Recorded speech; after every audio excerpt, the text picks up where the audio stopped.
Happy Sunday, everybody. What's good? What's good?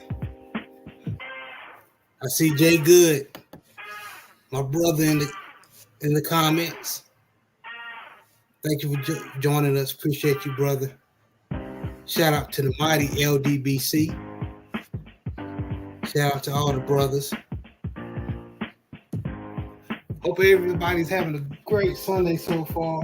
A lot of exciting games. Um, a lot of exciting games Saturday, and also some games that a lot of people didn't expect to happen. Outcomes, I should say. As of course, all we know is um, we can give all our opinions, but we don't know how these things will turn out. Now, as you can see, the picture in the background, we talk about those Colorado playing Oregon yesterday. We're gonna touch on that first. I know we usually talk about HBCU, what's going on in the HBCU world. Mainly the SWAC, but we're gonna talk about this today. There's some issues I want to discuss first before we go into the HBCU games. Coach, how you feeling today, sir? What's going on? All is well, bro. I'm well. Everyone in my inner circle is well. Hopefully all is well with you, bro. JB, the entire family, Pops. Hopefully everyone is well, bro. They are very well. Thank you for asking, sir. JB couldn't hop on today. He had other obligations to handle. But I know he's listening. Shout out to JB. But man. And before Go ahead, Coach. Before we get going, salute to our brother Jay Good, but also salute to the brother Brent Fox. How can we forget about that, brother? Brother Brent Fox. Once he get his show up and running, well, he already do, but when he gets his technical issues figured out, if you subscribe to him and you see his videos, please tune in. That brother has a lot of great content, very well spoken brother, especially if you're LDBC brother. Please tune in. Please tune in. The only bad thing about him is he's a Steelers fan.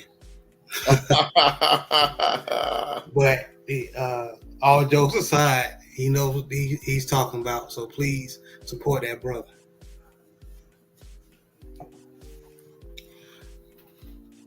But Coach, I'm gonna start off with you, but I'm gonna lay the background, the groundwork first. Of course, shout out to Supreme Beats Boxing.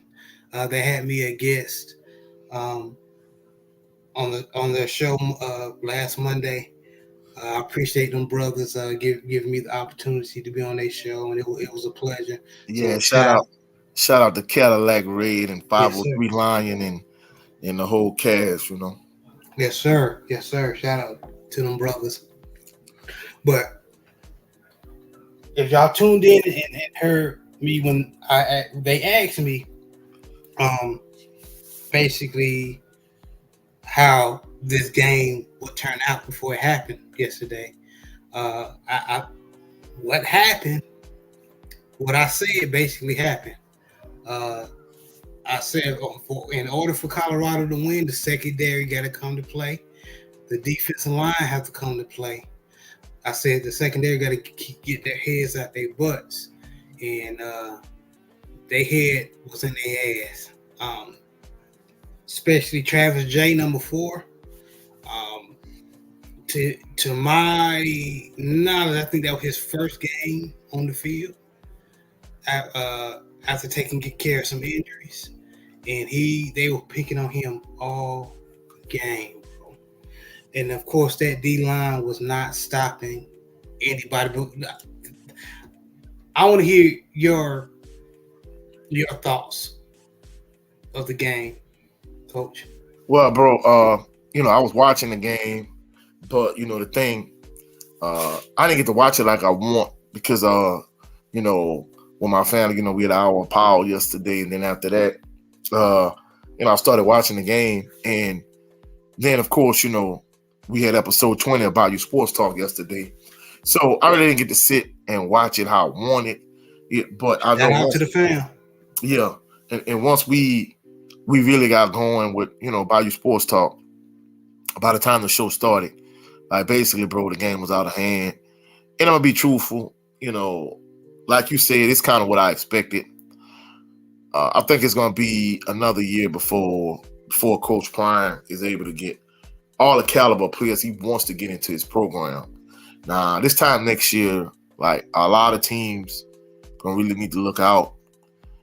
Because the truth of the matter is, because from what I'm understanding, I think next year they're supposed to be going back to the Big 12.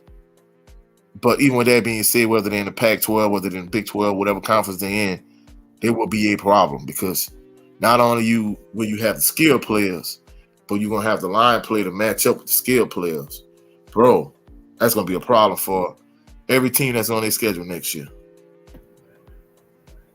I agree with you, and we were talking before the show, and even shout out to 78 Sports TV. He even mentioned it on his post game video he made for that game. He basically said what you said, man. That Colorado in years to come is going to be fantastic. Even Coach Prime alluded to that, and I ain't mean to cut you off. But he did allude that in his post-game interview. He said this is the worst they're going to be. And I don't mean to cut you off, bro. The reason why I know, even though I know there's levels to this, and a lot of people are going to be like, well, Jackson State is, is not, that team. They're not a PWI. They're not a Power 5 team. However, I saw it at Jackson State where he played in the spring for, people that don't know, of course, we talked about it multiple times on this channel. So for the most part, everyone is know what I'm about to say. However, when they started off, because when COVID hit, SWAC didn't have play during COVID during that fall season. So they didn't have spring training. They essentially had a spring football season, and that was Coach Prime's first season. They played in the spring.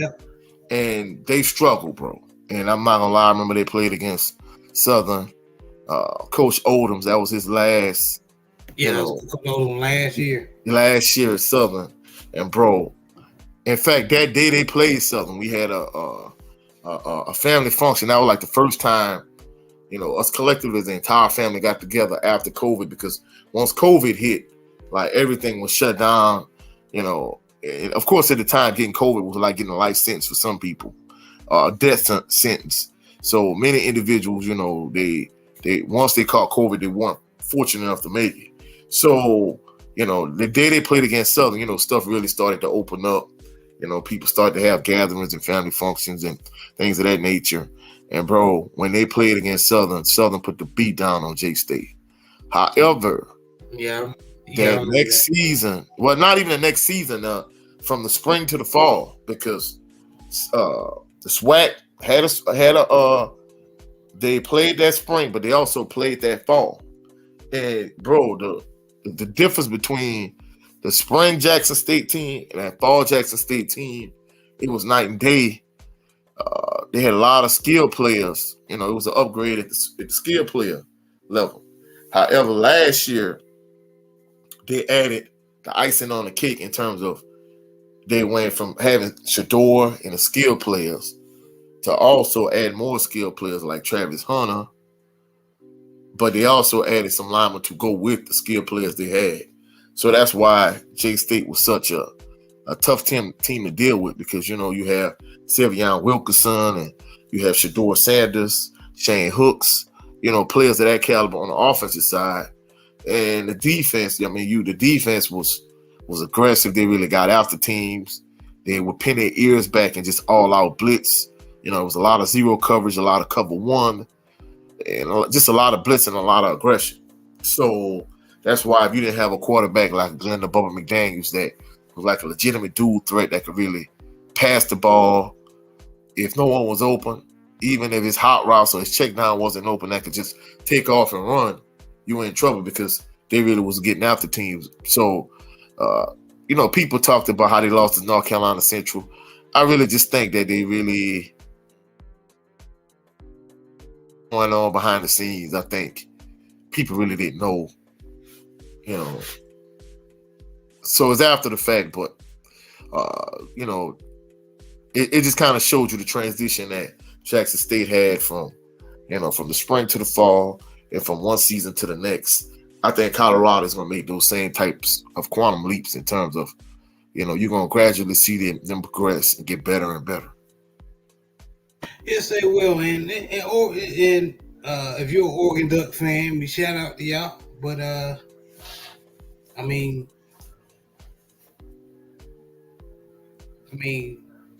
enjoy it while it lasts. That's all I got to say.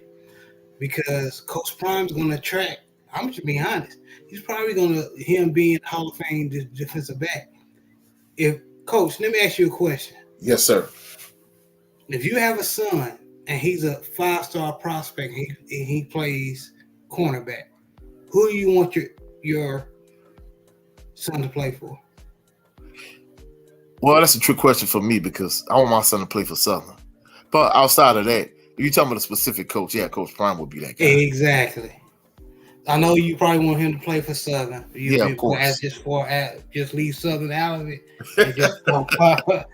And just, you have to add that caveat. I should have. That was my fault. You're being Southern fanatic, but just talking about Power 5 and wanting your son in this hypothetical scenario. You want your son to play for a head coach that is the best, is considered the best cornerback of all time, and he's coaching. Yeah, he's the greatest in my opinion. Yeah, he is. You can't go back. I wouldn't want him from a tackling standpoint, but from just a pure cover corner standpoint, yeah, he definitely was that guy, and especially as a return man also, Yeah, exactly. But yeah, coach, and for me as well, put myself in that scenario, Coach Prime. So I say all that to say this. Expect a lot of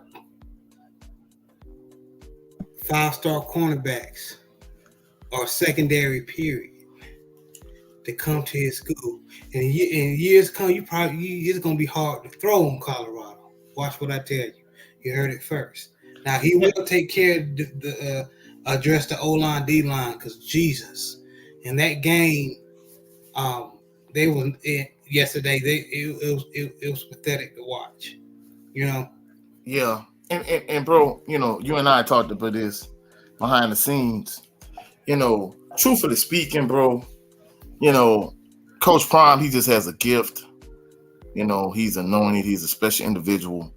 He has a certain degree of magnetism. I think he's just going to draw players to his program, just based on his swag, his personality, him just being a likable guy. I remember back in the Gap, when we were in school, high school, there were certain guys that all the guys want to be like and all the girls want to be with. And he's just one of those type of guys. He's like a true alpha, and not only that, but he just has a certain magnetism towards him.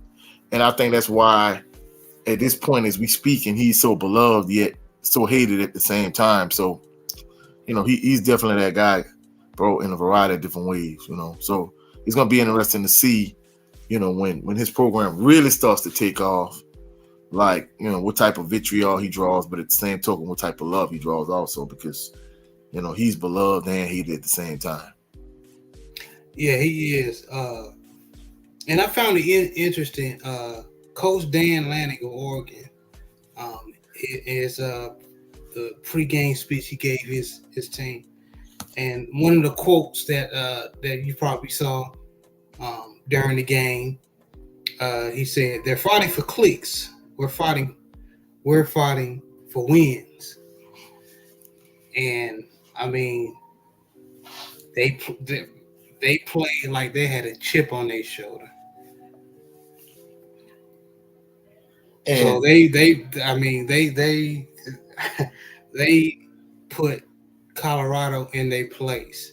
But I mean, like you said before, we knew it was going to happen because Oregon is too established. Don't get me wrong, I'm rooting for Coach Prime and his success, but I just kind of knew Oregon was going to win, but I didn't expect a blowout like that, to be honest with you. I thought it was going to be like 30-20 or something like that. But yeah, bro. I mean, you got to realize, Oregon has had that program rocking and rolling since Chip Kelly had it, going back in the day. So yeah, they're known for their speed. That's been a while, bro. So this is kind of what we expected, but Colorado is trending in the right direction, and like I said, bro, before you know it, Colorado is going to be one of the elite teams in all of college football.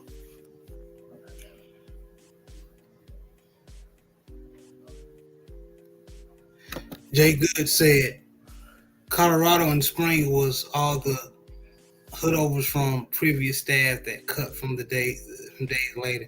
That team yesterday is a majority of his guys, recruits, and in the record portal transfers. Colorado had. Okay.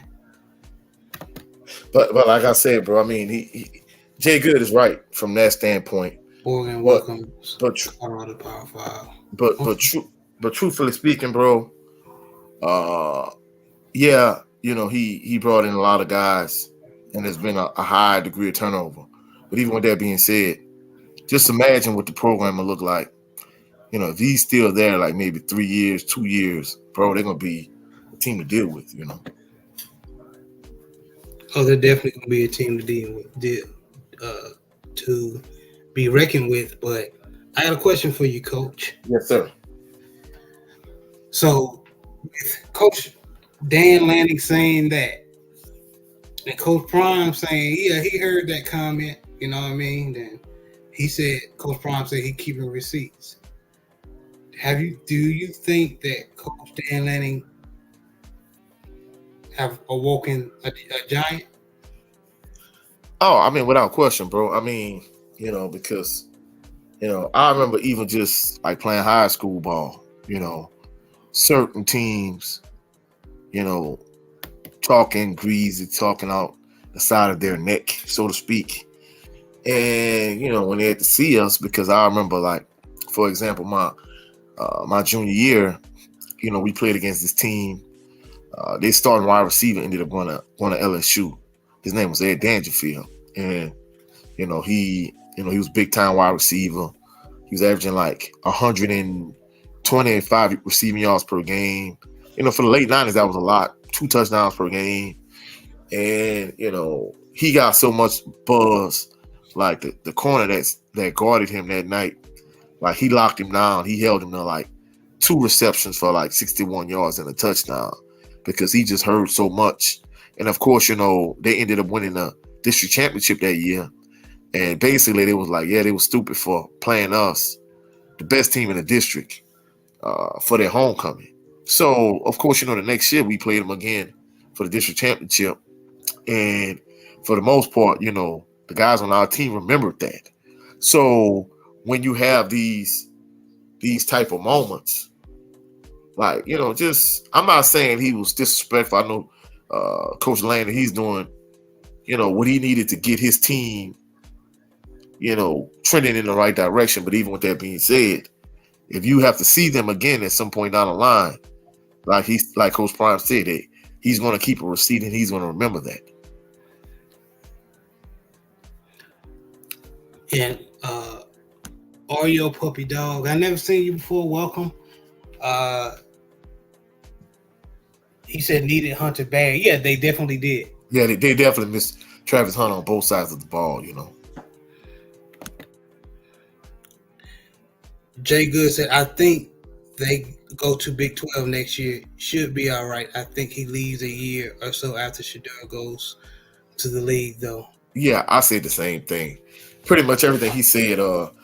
I think they Pac-12 next year. I think they go to the Big 12. They return to the Big 12 the year after that. But I think at some point, I'm gonna just be truthful. I think he's gonna end up back at his alma mater at Florida State. I'm surprised Florida State didn't come knocking for him. You know, instead of him ended up in Colorado, I thought he would have ended up in Tallahassee. You know, straight from J State. You know. Yeah, I do believe that sooner or later Coach Prime will leave Colorado. But I think even if when Colorado moves to Big 12, if I were him, what Oregon did to him last night, I will be seeing if I can put Oregon on my schedule as a non-conference game. That's what I would be doing. Definitely what I would be doing. Yeah, I agree 100%. I definitely want my shake back. You know. Yes. What's going on? Living big with Big Reg. He said, "What's good with everybody?" Yeah, shout out to Living Big with Big Red. You know, definitely like to show him and 86 Ghosted together. You know.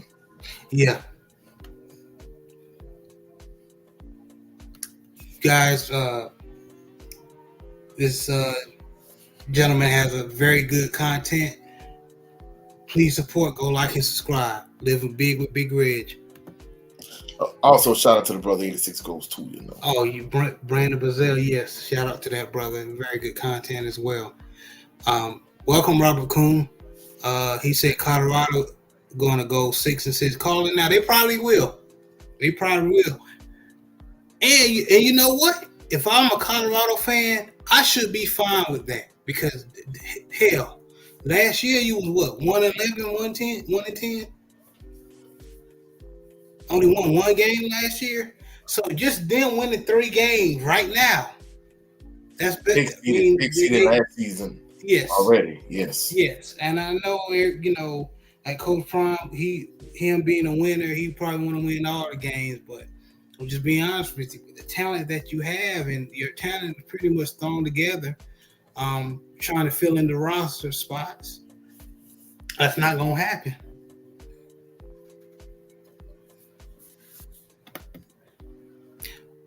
Robert Kuhn said, for sure, I'd be good with it too. He turned the program around. No doubt. Yes, he did. Just the 3 wins. He did. And then he's like you said, Robert, he's probably going to go 6-6. And like I said, all the Colorado fans that are probably going to be disappointed, not all, but those few, y'all need to relax. Get off yourself. Get over yourself. There are going to be better days ahead. Without question. But I wasn't beating Oregon yesterday. Even if they wasn't, Oregon was too established. I'm probably gonna say this: they probably gonna play USC better than Oregon, even though they're gonna still lose. I don't know about that, bro. I mean, you got to realize, Williams won a Heisman Trophy, a Heisman candidate. I think USC. I don't know. They still gonna get beat, but I think it's just. I think it's the same type of win. That was the point I was trying to get to. It's still gonna be a 40-something to. Yeah, low. I think it's that type of talent. Could be because USC loaded too. Yeah, that's my point. I just think these boys just got kicked in their teeth with Oregon because talent wise, but I don't know. It's college football, guys. So we seen the Appalachian States, that 2007 Appalachian State team,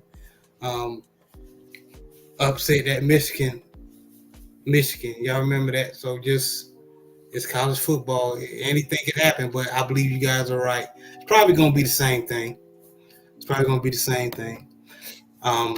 Robert Kuhn said 6-6 gets you to a bowl game. Yes, it sure does. It definitely does, yeah. Michael Johnson, welcome, sir. He says, Jay Good, I don't think Shedeur is going to the league next year. He has unfinished business making money in college. Yeah. Yeah, I mean the NIL deal. Several episodes back on my Saturday show, Value Sports Talk. One of my cousins and I, King Ray, him and I was talking, and basically, of course, today's his birthday. Happy birthday, bro! Happy birthday. But even with that being said, we was pointing out how the NIL deal has changed the game. I think for certain,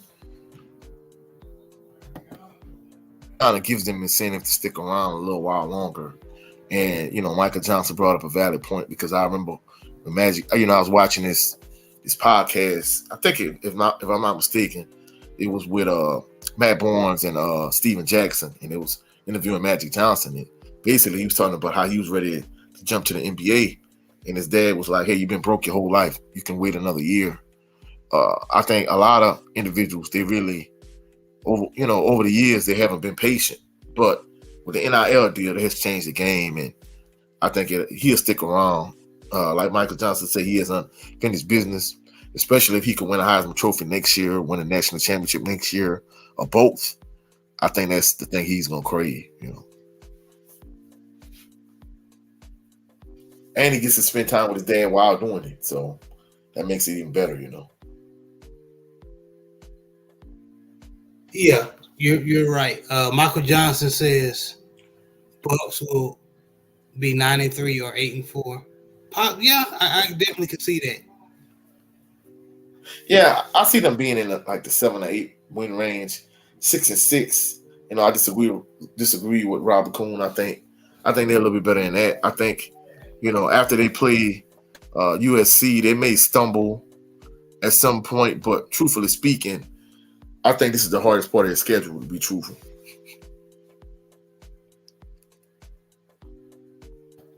Yeah.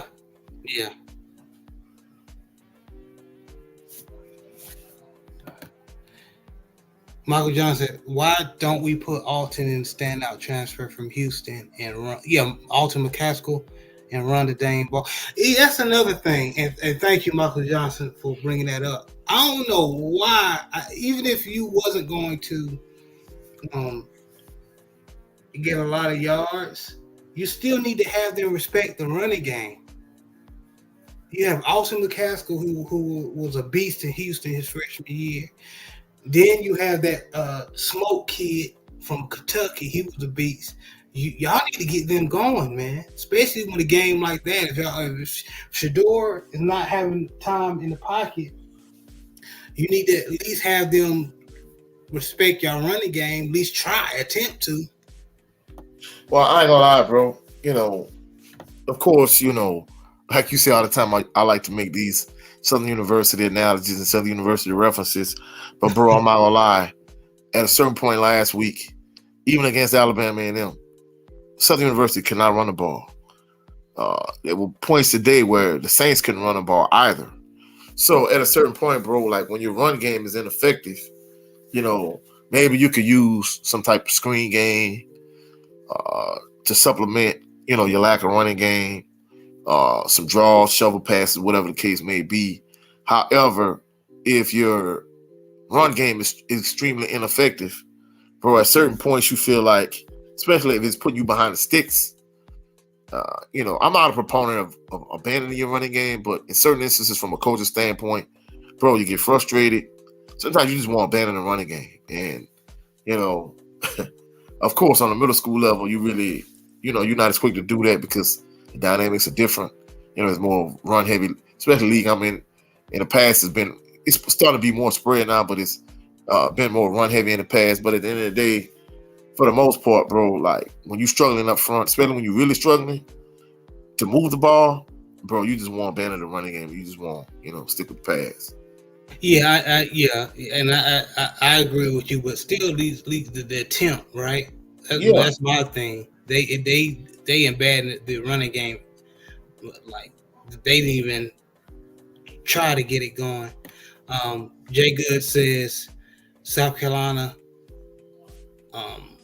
USC, Oregon State, and Utah will be tough games. TSU and Nebraska are easy L's. Had they had decent quarterback play. Yeah, that's true. Yeah. I hear you. Robert Coon said NIL changed the game for female athletes too. They make money in college now than the pros. Yep. Yeah, I mean, that's why the Bayou Barber, she's not in no rush to leave LSU to go to WNBA, because I'm gonna be honest with you, you know, NCAA, girls basketball players, they get more notoriety and attention than the guys, but they also get more notoriety and attention than the WNBA players. So realistically, she's making more playing women's basketball than she will when she transitions to the WNBA.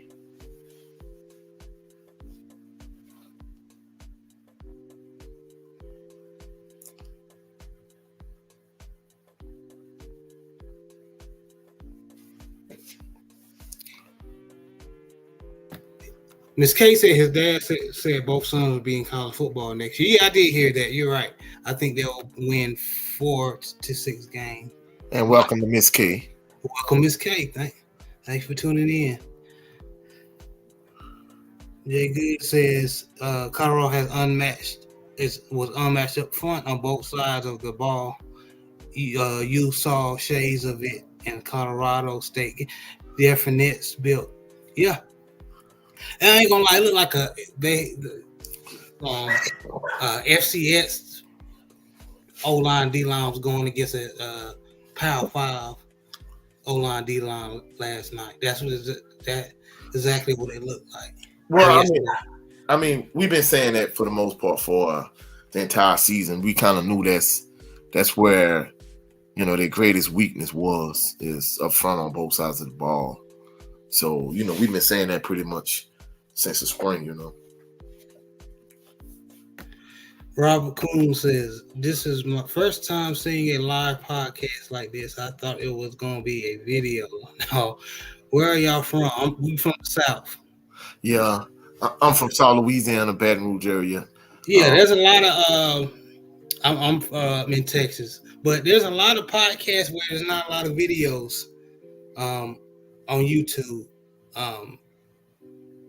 A lot of people just want to, just get on here and with some guests and just talk football, whatever the topic they want to talk about. So, but welcome anyway, Robert. Well, all the way in Seattle, welcome. Michael Johnson, he said, question, why didn't we recruit better on the O-line D-line or O-line D-line this all season? We hit the transfer portal, but we didn't get the talent we need up front. But why? I think that's a timing issue. In this transfer portal, how it is, I don't think they had the chance to get the people they wanted, so they just got who they could. Yeah, it's like a 2 or 3 week window, because I know even if for my I'm Southern, like there's 2 windows when you hit when players hit the transfer portal.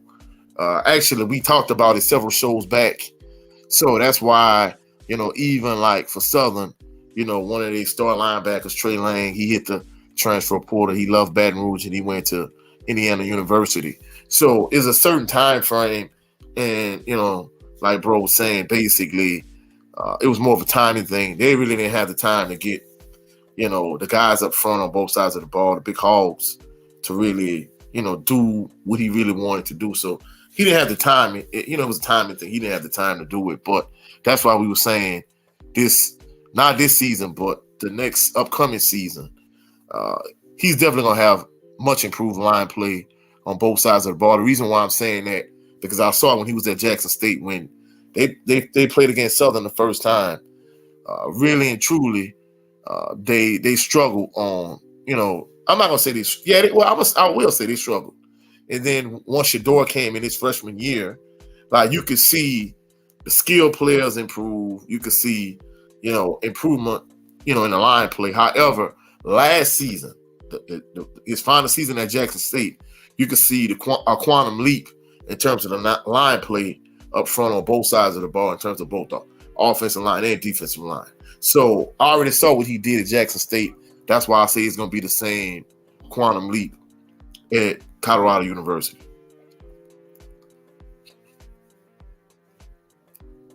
I agree. I agree.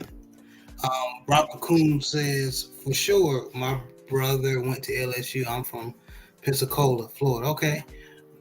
Grew up, played ball with Doug Baldwin in high school. Keep it up. My buddy Nick and I have been talking about doing some podcasts like this too. Well, thank you. Yeah, yeah, definitely. You definitely have experience, playing with a baller like Doug Baldwin. Yeah, definitely, man. Doug Baldwin, a beast, was a beast, man.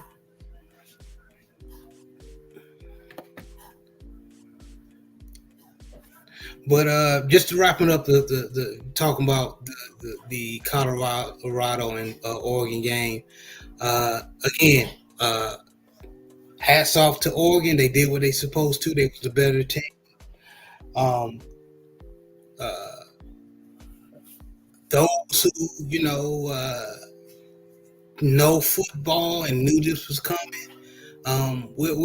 Everybody's rubbing it in and everything, which they should. But I mean, on paper, they just didn't match up against Oregon. Yeah, and I mean, truthfully speaking, Oregon had the far superior team. Yes. We kind of knew this was coming.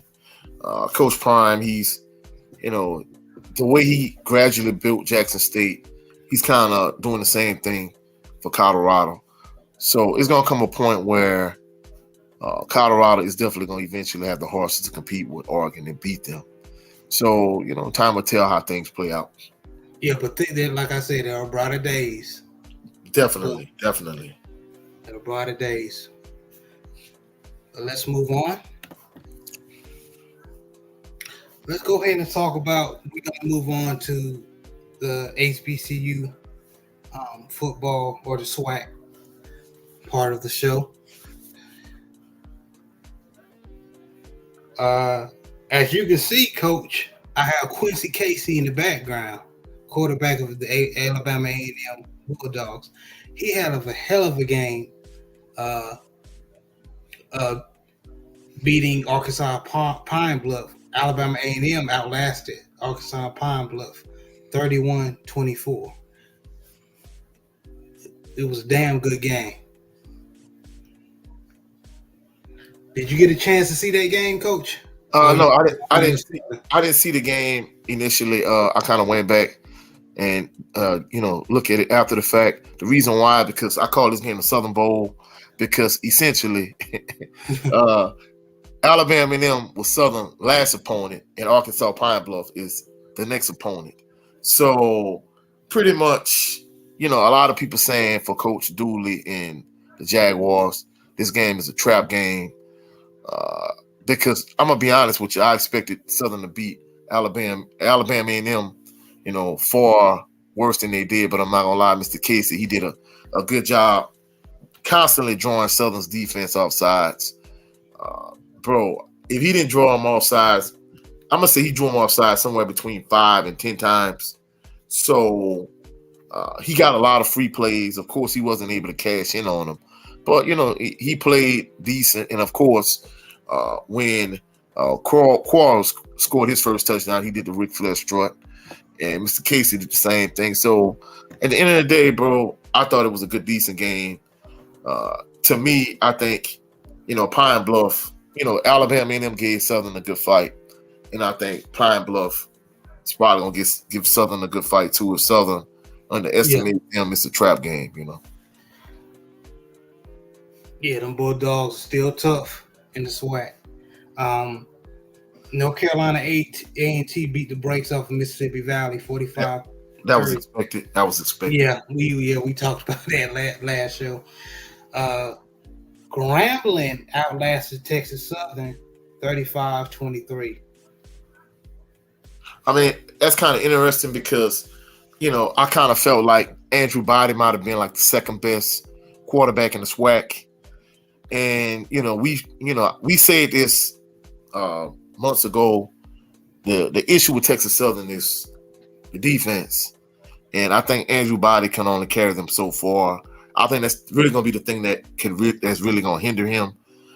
I think, honestly, if you put him on a SWAC team that has a better defense, even like I hate to say it, but if you could switch Andrew Body with Harold Blood and Southern defense could play the way they played uh, against Alabama State, honestly, I think that's a team that could definitely make it in the SWAC championship game against Fam. Yeah, I agree. They're looking very composed. Of course, it's still kind of early in the season, but we definitely will see. Delaware State lost to Miami of Ohio 62-20. Norfolk State beat Towson 21-14. That was a surprise to me because usually Towson has a pretty good, decent program, and Norfolk State has been awful. Yeah, and the crazy thing about it is what all like rumors and innuendo surrounding Coach Eric Dooley and athletic director, former head basketball coach for Southern Roman Banks, and Harold Blood and that whole fiasco. What up, David? Some people's like, hey, could Coach Odom's end up back at Southern? I don't think that's realistic. The reason being is because a lot of members of Jaguar Nation, even the fact that Coach Odom's won a SWAC championship, they were never sold on Coach Odom's. And of course, a lot of them still not sold on Coach Dooley. So I think if they were to get rid of Coach Dooley, I don't think bringing Coach Odom's back is a realistic thing. But, I'm going to be honest with you. I was hoping he could really turn things around at Norfolk State, because I know when he took that job on, being a head coach at Southern, you want to get a certain degree of talent. I think at Norfolk State, I'm not saying it's impossible, but I knew he had a tougher road to travel, and the results are showing that thus far. Yes, sir. You're right. And just continuing with the scores here, Florida A&M outlast Alabama State. Of course, they inserted their dominance to be the better team. Alabama State tried to hang with them, but did you see that interception ran back for a touchdown by Isaiah Majors? Nah, bro, I didn't see it, but Isaiah Majors, he's a bad man, bro. I mean, yes. I'm gonna be truthful. I was astonished that, I know J State had a lot of dogs. I was astonished that he really wasn't given strong consideration for SWAC Defensive Player of the Year last year. To me, I think he, the kid from Grambling is projected to be that guy, but Isaiah Majors is a beast, bro. He definitely is, man. I'm gonna send you that video, man. He just sat on the route and just picked it off and ran it back. Go ahead. Hopefully that young man is playing on Sunday. Hopefully. But you saw what they did to Isaiah Land. Yeah. That's why Coach just picked him up too. Yeah. But they beat Alabama State 23-10. South Carolina State beat the Citadel 31-10. Yeah, I mean, you were a little bit shocked by that score. I really wasn't. I mean, it's even though I know South Carolina State, they struggled week 0 against Jackson State. To me, it's not no overwhelming surprise, It is to me, because usually your Citadel, they still running that option run, or that flex run, triple option. So a lot of times they try to overwhelm you with their running game, but South Carolina State was game. And I mean, that's the thing about triple option. To me, I guess because in the late 90s we saw it often. I guess if you're on the college level and you don't see it often, it's a big deal. I mean, us, when we were in high school, to me, this was basic assignment football. So I don't understand why, when you have college players that's far more athletic than the players I played with in high school, why it's such a problem to deal with triple option. I guess more so than anything, it's more so that the fact that they don't see it often. Right. Jay Good said if Dooley, who is the Southern's head coach, was to get replaced, which I don't see due to financial constraints, I'd like to see either Trey Oliver or Chinnet Sperry to get an interview. What you think about that, Coach? Yeah, bro. Well, see, I don't know if you and Jay Good saw it, but on one of my, the last couple videos I've done talking about Southern, essentially Southern's, head coaching situation. That was one of the things I pointed out is the fact that, in all actuality, Southern is not LSU. I'm gonna just be truthful in terms of from a resources standpoint.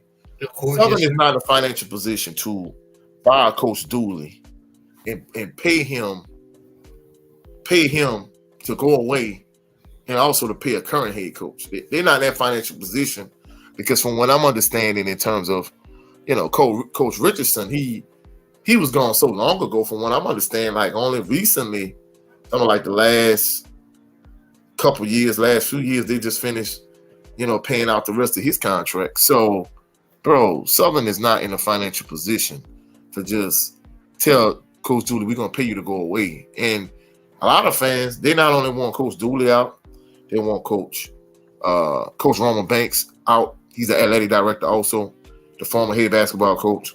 Right. And, of course, the big conflict of interest that a lot of people has been talking about is the fact that Coach Dooley, Harold Blood, who's the starting quarterback, Coach Roman Banks, they all in the same fraternity or whatever the case may be. So, that's one thing that they really, they really been talking about, and they really just kind of, it's been a real, like, hot topic. And it's the crazy thing about it, bro. Like, I'm in this Facebook group, for Southern University fans, and they put out a list of coaches. I mean, bro, Jay Good just listed a few coaches. They gave like a long list of coaches, and the top guy they gave, I can't remember his name. He's currently he's a head coach in the XFL.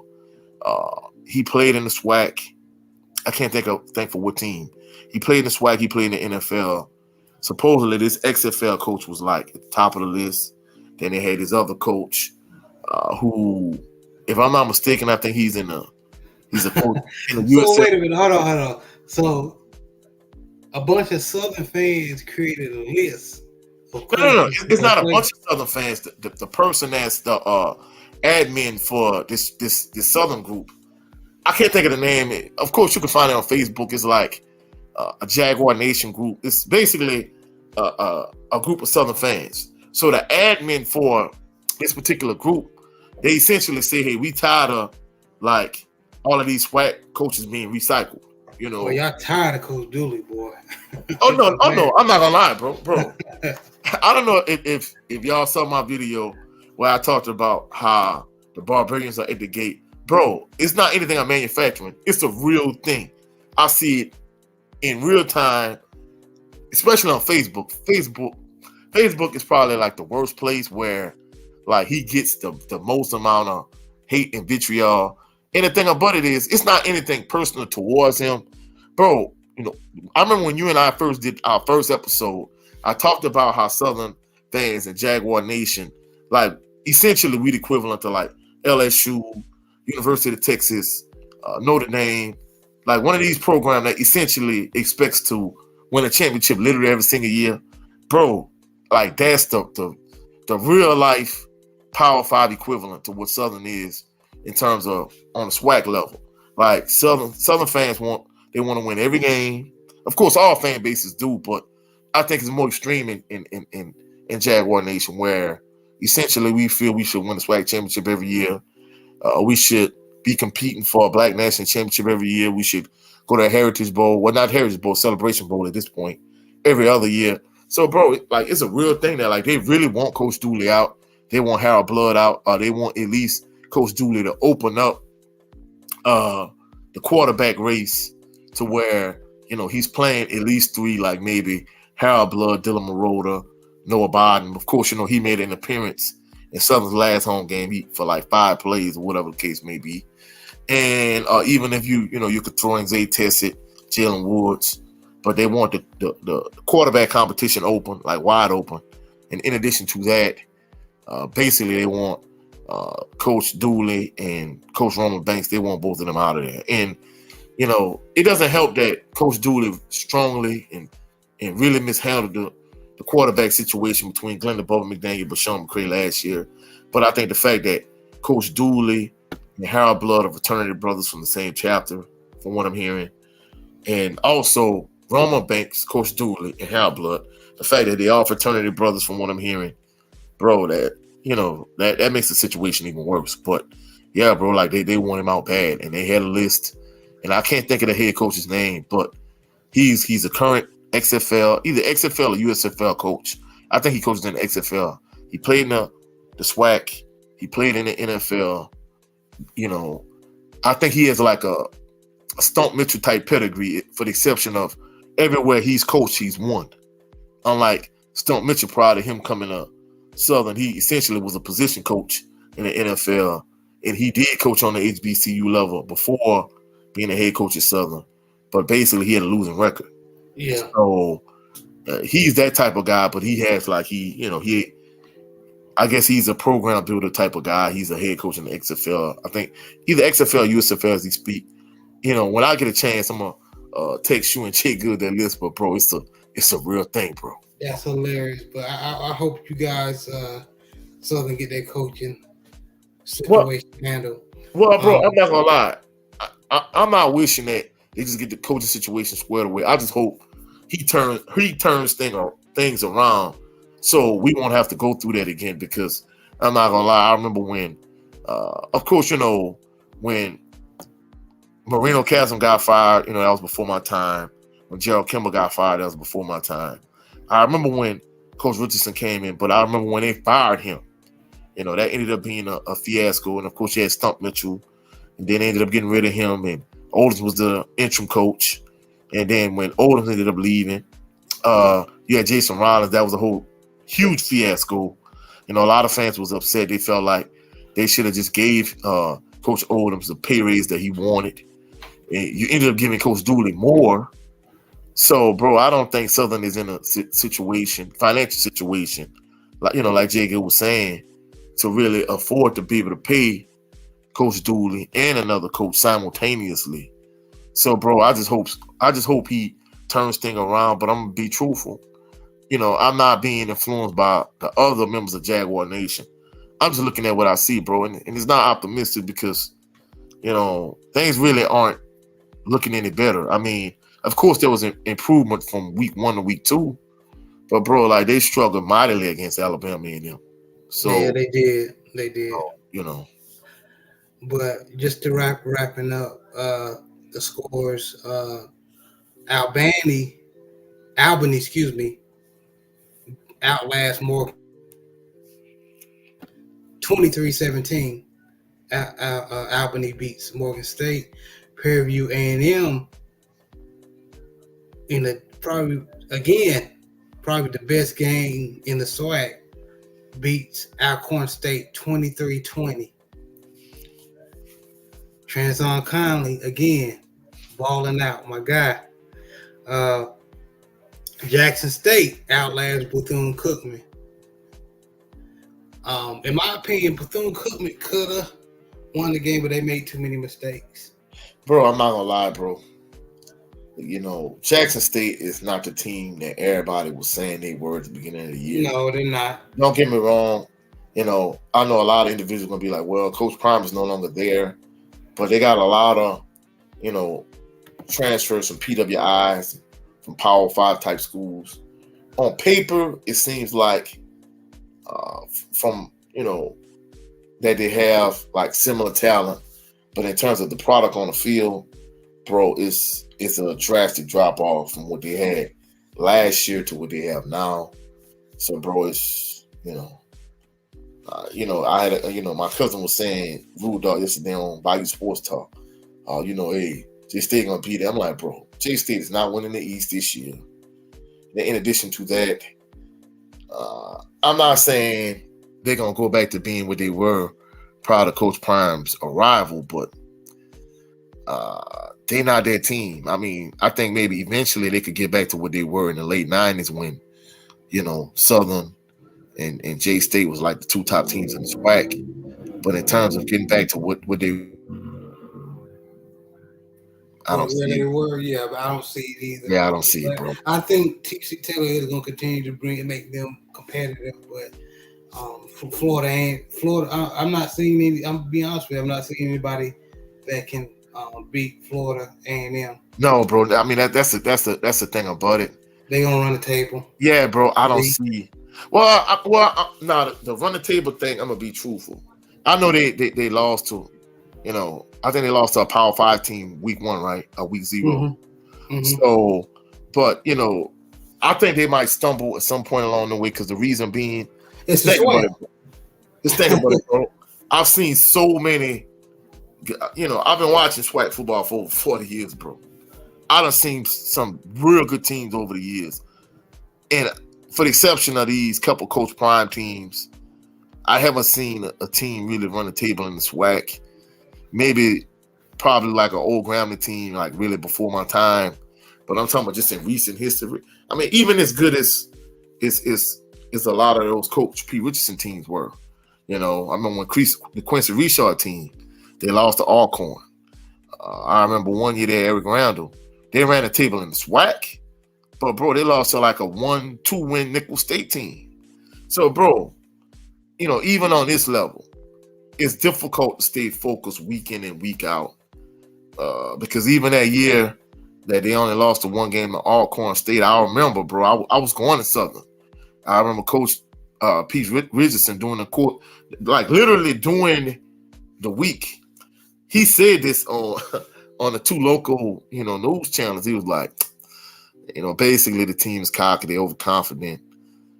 Basically, I wouldn't be surprised if we lost. And sure enough, bro, they lost in A.W. Mumford Stadium. The starting quarterback for Alcorn State, his name was Don D.C. Curry. I tell you this all the time. Not the comedian, but, his name was D.C. Curry. And, bro, they beat Southern 28-24. That was like, the only, like, bad game Quincy Richard had that entire season. So, yeah, bro, I think they might slip up along the way, maybe lose a game, but I don't see no team. Who you think will be able to do it? That's the thing. Truthfully speaking, it might be a team that you least expect. It could be, I don't have the schedule right in front of me, but it could be anybody like an Alcorn State or a Prairie View or whoever. But, they could trip up. But in terms of, from a talent standpoint, I'm not going to lie, bro. Between continuity and talent, FAMU is head and shoulders above every other team in SWAC as we speak. I saw how they was able to outlast West Florida. Yeah, and to me, I think that's an impressive win. Yes, because West Florida, even though West Florida is a Division II program, they're one of the best Division II. Like they can easily upset a FCS lower tier FCS program because West Florida is always in their playoffs. So how Florida A&M basically put them in their place was very impressive to me. Go ahead, Coach. Yeah, but in terms of from a talent standpoint, in terms of the talent, the continuity, bro, FAMU is head and shoulders above every other team in the SWAC. So, theoretically, they should run a table. But I wouldn't be surprised if they stumbled and they tripped and they had maybe a hiccup here and there or whatever. But other than that, I hate to say it, but the way it's going, I see them running the table and winning the SWAC championship. Bro, to be truthful, like week after next when they come to A.W. Mumford Stadium, bro, if the offense has the constant three and outs, with Harold Blood at the helm, if they continue to struggle to run the ball, Coach Dooley doesn't have some type of offensive game plan in place, and you constantly lead the defense on the field like you've been doing the 3 weeks they played, bro, it could get ugly. and it could get ugly quickly. And, that can, really bring Jaguar Nation into an uproar to the point where, fans will even be calling for his job even more so, So, of course, first they have to take care of Pine Bluff, but, bro, FAMU is that team in the SWAC. There's no two ways about it. Yeah, and I ain't gonna lie, the team that's probably sneak in, I doubt it, but the team that I picked in the SWAC that could sneak in, and give Florida A&M a run for their money is probably Prairie View A&M. Yeah, I mean, I can see that. I mean, truthfully speaking, bro, I don't think it's gonna happen. But no, I don't think it's gonna happen either. But the thing about it is, who's gonna come out the West? Who's gonna come out the West is the $1 million question because, bro, the West is wide open. I mean, as bad as Southern is playing right now, Southern can win the West. Alcorn can win the West. Prairie View can win the West. Texas Southern can even win the West. Grambling can win the West. I mean, bro, anybody can win the West the way it's going, I mean, look, the West is that wide open. So, for the exception of a bottom feeder type team like a Valley, bro, the West is completely wide open, Yeah, Prairie View A&M right now is 2-0 in the conference, so they sitting on the top of the conference. Grambling is 1-0 in the West. Southern is 1-0. Y'all, so y'all three teams are trying to see if y'all can hold it down in the West. Meanwhile, in the East, FAMU 2-0. Jackson State 1-1, and Alabama and A&M is 1-1, and then you got Alabama State, Bethune-Cookman, and Mississippi Valley. Poor Mississippi Valley. Yeah. And I'm gonna be honest with you, bro. I'm not trying to put any teams down or put any teams on the spot, but I think, for the exception of Valley, Bethune, and maybe Pine Bluff, bro, I think those are only 3 teams that have like a very low percentage of even being in any consideration for winning their side of the bracket, And it's crazy, especially even Pine Bluff, bro. I mean, people don't realize that COVID spring that we talked about earlier, in which Coach Prime struggled. Pine Bluff won the SWAC that spring. Yeah, they were looking amazing, especially that quarterback play.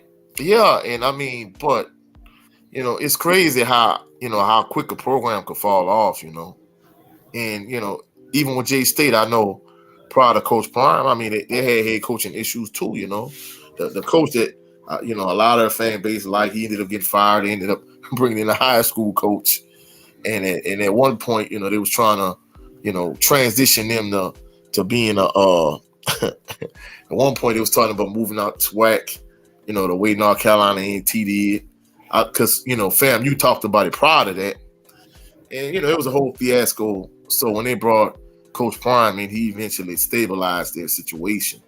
So, bro, a team just falling off and struggling and being at the bottom of the barrel, bro, it can happen to anybody.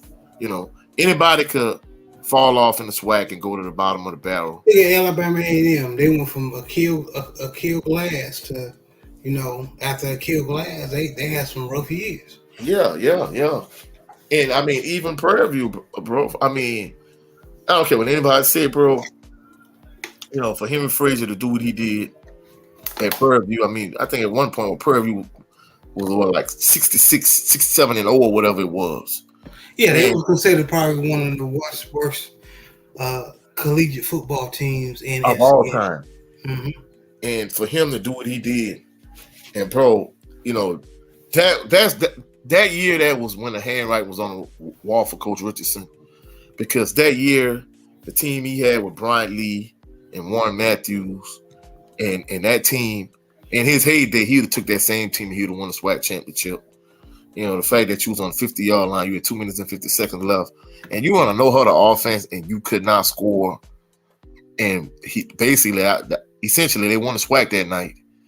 It was a night game that was on ESPN3, ESPNU, if I'm not mistaken. This was, This was several years ago. It was like 2008.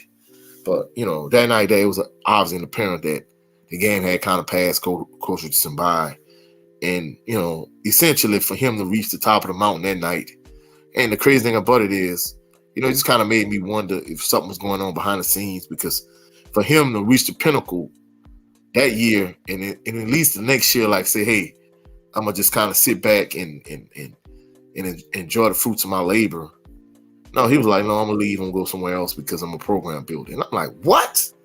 That's like me today. If I could take a team from zero to being a hero and winning a championship, go from worst to first, I'm going to at least stay there, for a few years to really kind of, enjoy the reward what I built up. No, he just left the next year and just said, hey, I'm a program builder. I want to leave. And I'm like, whoa, that's crazy to me, Yeah, that is crazy. Why do you think he did that? I don't know, bro. I think there was something going on behind the scenes, but most likely. Yeah, but after that you had, former Southern University DB, Hitchman Northern. He was the head coach. He was the defense coordinator at the time. He eventually became a head coach. They eventually fired him. Eventually ended up getting Coach Dooley. Coach Dooley brought him to the SWAC championship game, and that's the thing people don't realize in this whole fiasco. Coach Dooley, a lot of Southern fans want him out, but bro, he was in the SWAC championship game back-to-back years. Don't get me wrong, he lost back-to-back years. Both of them to Coach Prime, but nevertheless, bro, he was in the SWAC championship game back-to-back years. Now, granted, last year he backed in, but he was in the SWAC championship game back-to-back years. So that's one thing I think a lot of people forget. Yeah. And breaking news, did you hear about the Alabama State football player assaulting a security guard? Bro, I saw that probably about an hour before we got on, because evidently the FAMU fans were taunting him or whatever the case may be. I guess the fans were taunting him, and he was extremely heated. And he was trying to get in the security guard, backing him up. He just hauled off, slapped in the face. I'm like, what? Yeah. So, bro. Yeah, exactly what happened. Bro, he could lose his scholarship behind some nonsense. Yeah, as of now, he's suspended. Indefinitely, right? Indefinitely, yep, for striking security guard. Yeah. Just dumb, man, bro. No, you're not playing for the Alabama Crimson Tide. No, you're not playing for even Colorado, bro. But you're playing college ball, bro. You know how many young men. That's a blessing to have a scholarship to play on the college level. I'm telling you, man. And bro, I don't know if you remember this incident. Speaking of Oregon earlier in the show, you know what it kind of reminds me of, bro? What? The LeGarrette Blount situation. I know the dynamics are a little bit different. Yeah, Oregon versus Boise, yeah. It's that same kind of hot-tempered type thing, It's like, bro, it's crazy. Yeah, that is crazy. So, hope this young man learned from him being suspended. It's not worth it, man. Man, you know how many crazy things the fans say, to the opposing team, just as a play, just even high school, from racial slurs, to, saying that you suck and talking about your family, all that. But you got to keep your composure. Yeah, bro. I mean, I don't know what was said, because I remember even, I know, Memphis Grizzlies player Marcus Smart, even the situation he had when he was in college, even that situation there, it's like, bro, you can't, they call you the N-word or whatever, racial slurs, whatever.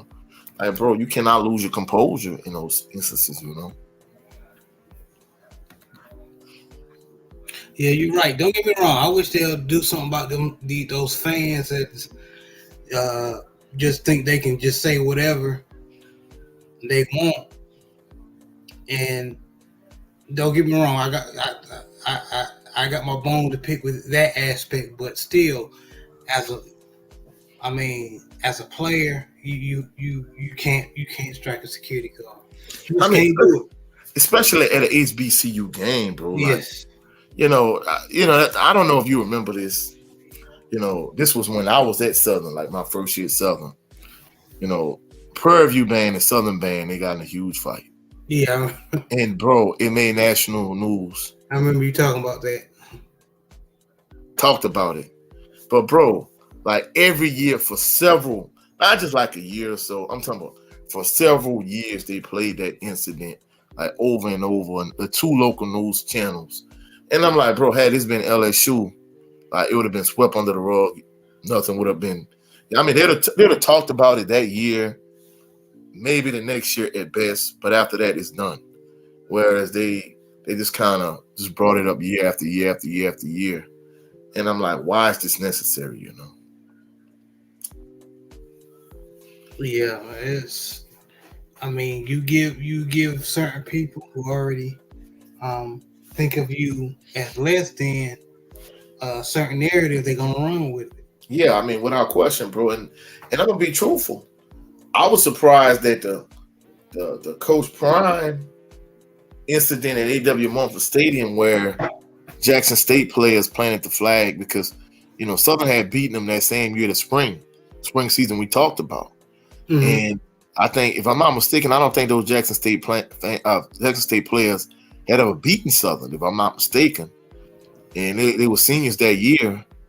And bro, they were so elated because in all actuality, Southern led for like 4/5 of that game.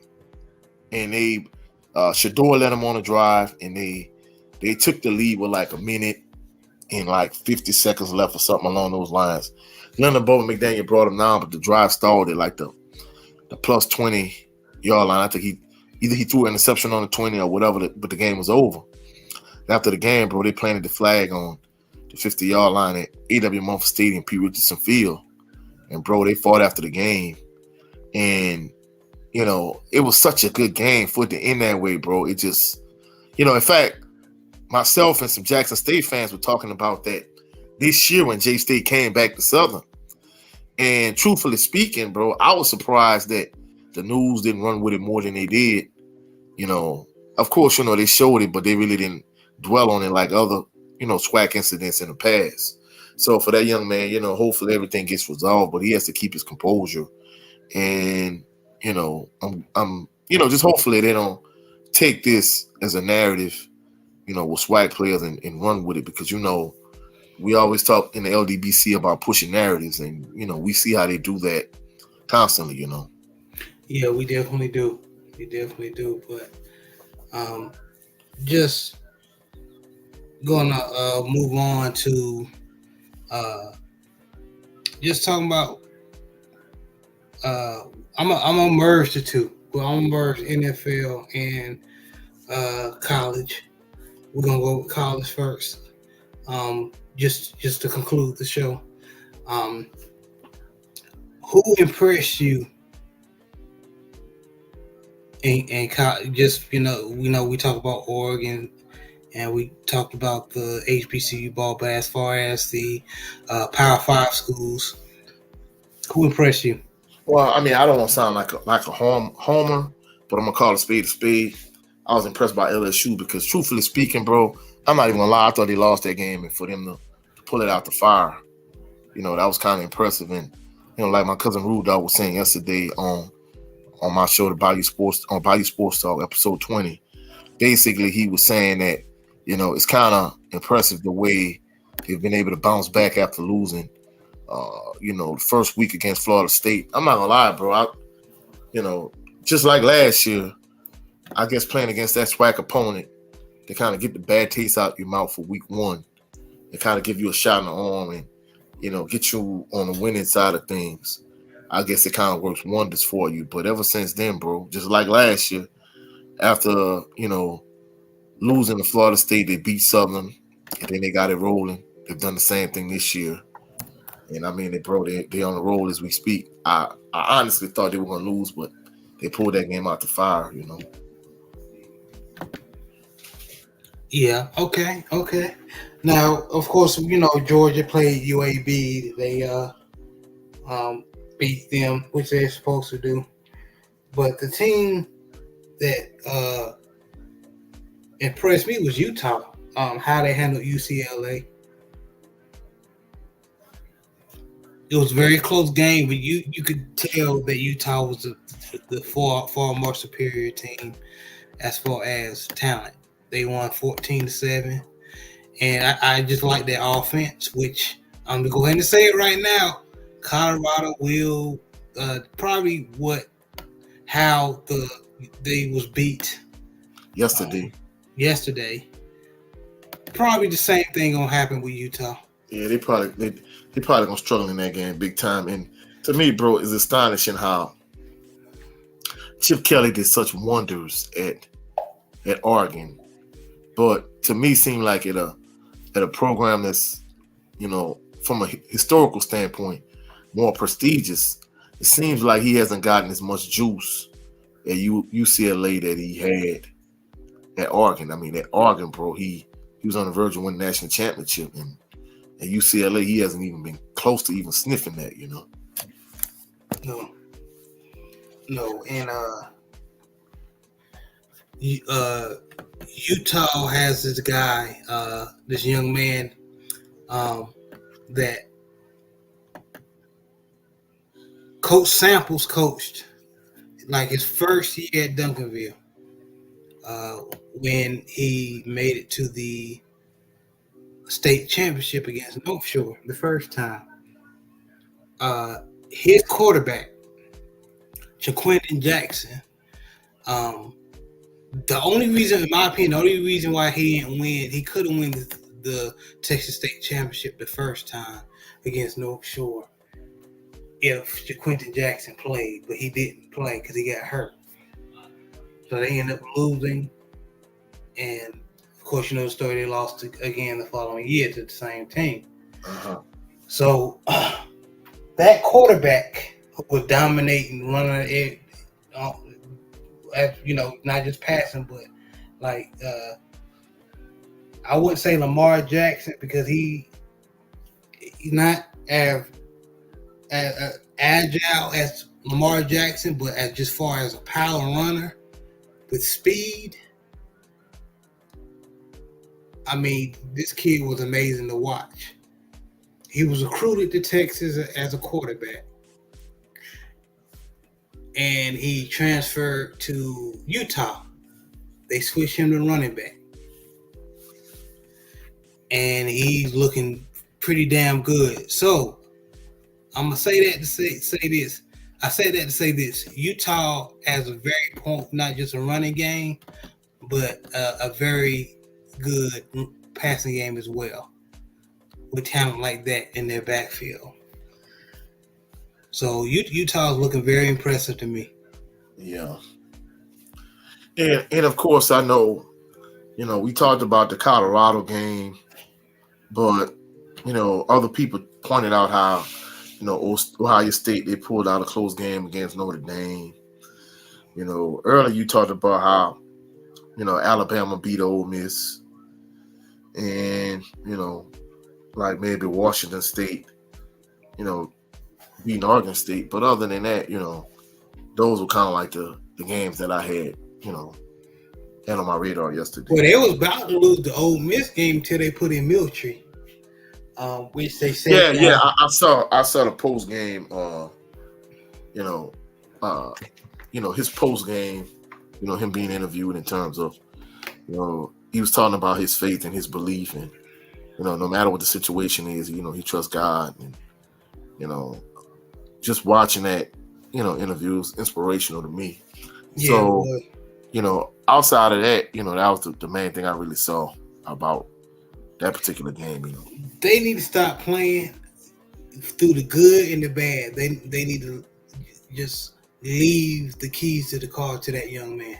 Yeah. No, nobody under him got it. You know, and I mean, the thing about it is, you know, they were saying that he's not a good enough passer. He's a glorified running back playing quarterback. And I'm like, you know, bro, everybody can't be Tua. You know, everybody can't be, you know, whoever you thought the best quarterback at Alabama was. everybody can't be that guy, you know. So it kind of is what it is at this point, bro. You know. Me personally, I think they using him wrong, but that's just me. But is he the best? There's some throws, very questionable throws he has made, but he's just starting quarterback. I need the game plan around him. That's just the thing. And I'm not even a Bama fan. I just see when they sat him, I was like, yeah, he's been playing god awful, but as y'all saw, the backups didn't do any better. They did horrible. I'm surprised good football. Tar Heels. Tar Heels, we outlasted Pittsburgh 41-24, but if I'm completely honest, only reason why we beat them like that because Phil Jefferson went down and they didn't have a starting quarterback. And Phil Jefferson is not that good. So if they would have had put it this way, if Shedeur Sanders was behind that offensive line and that offense, we would have lost. Yeah, I could see that, bro. I definitely could see that. Just being completely honest, but our defense is way better than last year. Mm-hmm. I mean, that's a good thing, you know. Yeah, very good thing because Musa was throwing dimes against us last year. When we played Florida A&M, and he is that guy. So I'm just saying, man. But as far as NFL, man, what's going on with your Saints, bro? As for those individuals that saw yesterday on Bayou Sports Talk, Rude Dog and I talked about it. Basically, the offensive line, before last season, Teron Armstead left in free agency. He was injury prone. He was often hurt. But it seems as if since he left, basically the continuity, anything about it is he was hurt most of the time at certain points, But it seemed like since he left, like the offensive line don't have the same chemistry, the same continuity. They gave Andrews Pete a huge contract extension to kind of be their insurance policy and a safety blanket, just in case Armstead did leave or just in case Armstead got hurt, which he ended up leaving. I think he ended up one of the Dolphins, if I'm not mistaken. And Pete, of course, he was one of many players to get Derek Carr in the fold. A lot of these players for the Saints, like, if I'm not mistaken, it was like a ridiculous number, like 10 players restructured contracts to give Derek Carr the money that he wanted. So, of course, they pulled Andrews Pete out the starting lineup. So, you got left tackle Trevor Penning. He was a rookie last year. This is the second year in the league. He's struggling. Lattimore, the year he got drafted, they drafted this tackle called Ryan Ramczyk. He's been a dog for years, but this year he's struggling for whatever reason. And the Saints offensive line is just brutally honest, they're terrible. Saints offensive line is terrible. The Saints defense is very good. And on the offensive side, they got a lot of weapons. But the fact that the offensive line is struggling has been problematic, So the defense pretty much was a catalyst for them winning week 1 against the Tennessee Titans. There was a catalyst for them winning Monday night against the Carolina Panthers. But today the problem is the Saints, once Carr got hurt, because he got hurt early in the third quarter because, like I said, the offensive line is terrible. Once Jameis Winston came in the game, it's like they completely changed their strategy. I don't know if they didn't want to take the chance at them getting him hurt. I don't think that was the case. I think they just became more conservative. So instead of Dennis Allen playing to win, he started playing not to lose. So they was real conservative on the offensive side to me. And then on the defensive side, essentially they just left their defense on the field. So going into the fourth quarter, they were up 17-0. And since their offense just was so conservative, basically, they just were relying on their defense to pull it out. And I'm not gonna lie, Jordan Love, he got it going. And they took the lead. It was up 18-17. And now all of a sudden they won't be aggressive and they won't throw the ball some. But once they got in field goal range, instead of them continuing to keep their foot on the gas, because it was only like a minute and something left in the game, they went back to being conservative. They threw the ball to Olave. It was like 3rd and 8, if I'm not mistaken. They threw him like a 3, 4, 5 yard pass. So, they tried a 46-yard field goal, and, the young kicker, he missed it. And essentially that was the end of the game. So it seems as if when Jameis Winston came in the game, it became a lot more conservative. Of course, he made a few passes, but, offensive line, they still struggled. But to me, when they had the lead, I felt like, Taysom Hill should have got more touches. Like my cousin and I was talking about yesterday on Bayou Sports Talk. Basically, Pete Carmichael, offensive coordinator, like, your offensive line is struggling. I think he should put him in situations to be more successful in terms of his play calling. His play calling is terrible. The offensive line is terrible. And essentially, the Saints, the full quarter, especially in the second half in general, they look too much like Southern in terms of constantly going through and out the offense and just relying on their defense just to hold on and win. And they just didn't get the job done. So, hopefully they go back to the drawing board. They get it done next week. But the game today, they should have won without question. So essentially that's what happened. Yeah, I saw y'all was up 17-0. Then all of a sudden y'all allowed them to come back, man. And if it rains and it pours in as far as in Colorado. Denver got blown out by Miami 70-20. 70-20.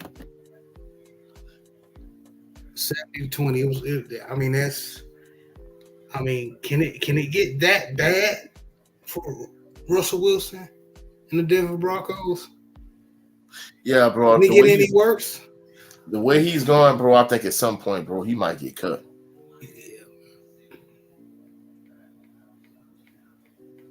Yeah, at this point, I believe so. It's getting.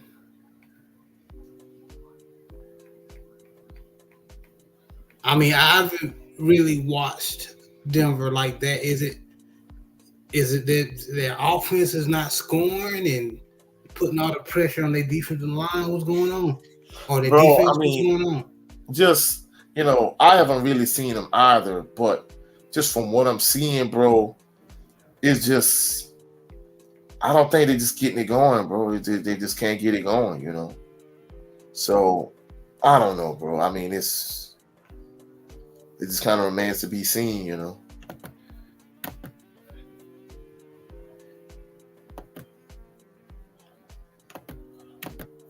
As a UNC Tar Heel fan, Sam Howell played an awful game. Throwing 4 or 5 interceptions? Yeah, something like that, from what I'm understanding. Buffalo Bills basically, beat the brakes off of Washington Commanders 37-3. And my Baltimore Ravens lost 19-22 to the Colts. And I can honestly say defense was trying their best, even with us, having basically a lot of injuries in the secondary. And one of our outside linebackers went down. And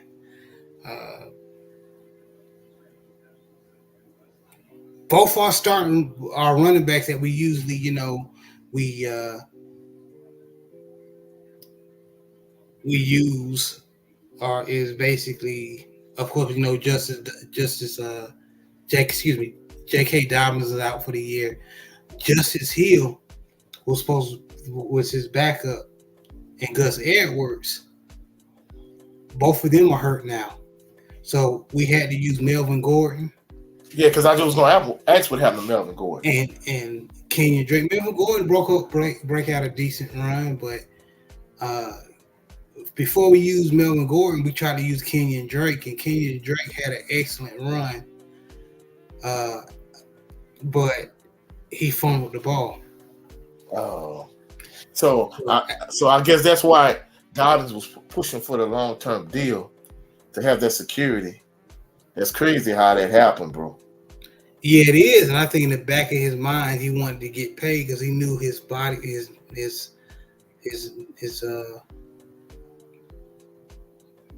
it could possibly get worse. But I mean, it is a business. The Baltimore Ravens was smart. They were like, "No, dog, we know you're an injury player, so we're not giving you that paper."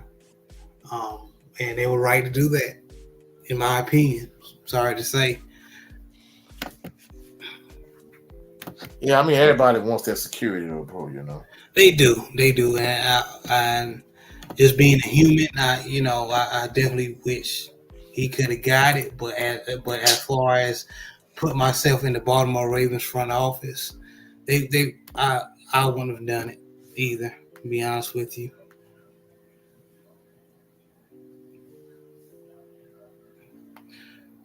But man, and this football still going on. It's the Raiders are playing the Steelers. Steelers are up 13-7. Yeah, I know Brent Fox he's loving that. Yeah, he definitely is. Chiefs blew out Bears. We got to talk about the upset of the day. Cardinals beat the Cowboys 28-16. Joshua Dobbs, bro, he had doing his thing. Before I left, bro, he had a long run. And like I was saying the first 2 weeks, I don't understand why, the Giants, the Jets, why are they trying to throw the ball around the yard against the Cowboys defense? To me, my strategy against them would be just to line up and punch them in the mouth. Period. I mean, trying to throw the ball on them and let them pin their ears back and get after your defense, bro. That's not what you want. What you want is just to try to line up, punch him in the mouth, and then Dobbs, of course, he's an athlete, bro. He had a long run before I left. I think they ended up kicking a field goal, but they were playing good defense and they were running the ball. I think that's the strategy to beat the Cowboys. You can't drop back to pass and throw the ball 40 times like the Giants tried to do with Daniel Jones the first week and try to get this boy killed. So no, bro, you have to run the ball against the Cowboys. I'm sorry, Cowgirls. I'm sorry. Oh yeah, had to throw in your shots. Oh yeah, without question. This South Louisiana, so we we have too many Cowgirl and too many Steelers fans in this area, especially if you over a certain age. It's like, hey, it's hate to say it. I mean, you have more non-Saints fans than anything. I mean, I'm especially like the top portion of the state. Yeah, I mean, you have a lot of Saints fans, but you have a lot of Cowboys fans. I'm not gonna even lie. I can imagine. A lot of Steelers fans too, unfortunately, In Texas, we of course we Cowboy fans everywhere, but in between that, we have a lot of New England fans and Steelers fans, I could say. So they're everywhere, bro. Steelers fans are everywhere. Yeah, bro, I can see that. But the thing about it is, I think games like today for the Saints, you got to realize, bro, games like today, Saints been having games like this like literally my entire life. So, a lot of people that's why they never really got behind the Saints. And I had a younger cousin, he's like a senior in high school. He got baptized today. He a Giants fan. I have my cousin that's one of co-hosts and panelists on the show yesterday. He is a friend that's a Ravens fan. And then I had of course I went to high school with one guy that made it to the NFL that played for the Packers, Tramon Williams. Another one made it to the Giants. His name Brandon Jacobs. You have people that's from our area that's either Packers fans or Giants fans. And so, I mean, bro, truthfully speaking, especially even like from my generation, a lot of them were 49ers fans. So, bro, just to be truthful, I know, don't get me wrong, I know a lot of Saints fans, but I think non-Saints fans are more prevalent than anything, whether it's the Cowgirl fans, whether they Steelers fans, whether they Ravens fans, Giants fans, 49er fans, Panther fans. They find a way to root for any other team for the exception of the home team, Well, yeah, man, that's how football fans are, man. Yeah. But man, I'm not gonna hold you, man. I'm gonna go ahead and conclude the show. Thank you for hopping on with me. Yes, sir, bro. A pleasure to be here. Pleasure to be here. A lot of things to do before I hit the sack, but me and you both, bro. But you guys, thank you guys. Those who came in the chat, those first-time visitors, please share, like, and subscribe. Subscribe ultimately. Big Reg, thank you. He said amazing show. Thank you, Big Reg. This gentleman also has an amazing channel. Like I said before, please support this brother as well. But I appreciate all y'all. Coach, any last words and tell people who you are, how they can meet you. All right. Of course, today was another great and amazing show. I appreciate everybody that dropped in and showed us support, showed us love. You can catch me at Coach 67 Sports TV on all social media platforms, on Instagram, on Twitter, or X now, TikTok, of course here on YouTube. Here, Coach 67 Sports TV. I primarily, I touch on some boxing, but not as much. Primarily, I mostly cover my favorite team, the Southern University Jaguars football team. Touch on some HBCU football with my brother here on his channel. But for the most part, I cover Southern. Also, on Saturdays, we have our own show, Bayou Sports Talk.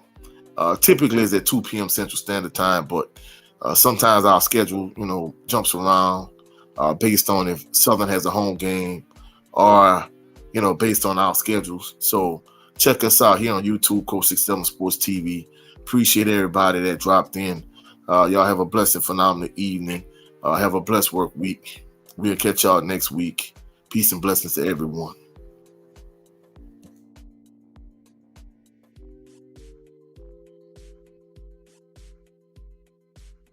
Yes, sir. Again, like and subscribe. You have a blessed night.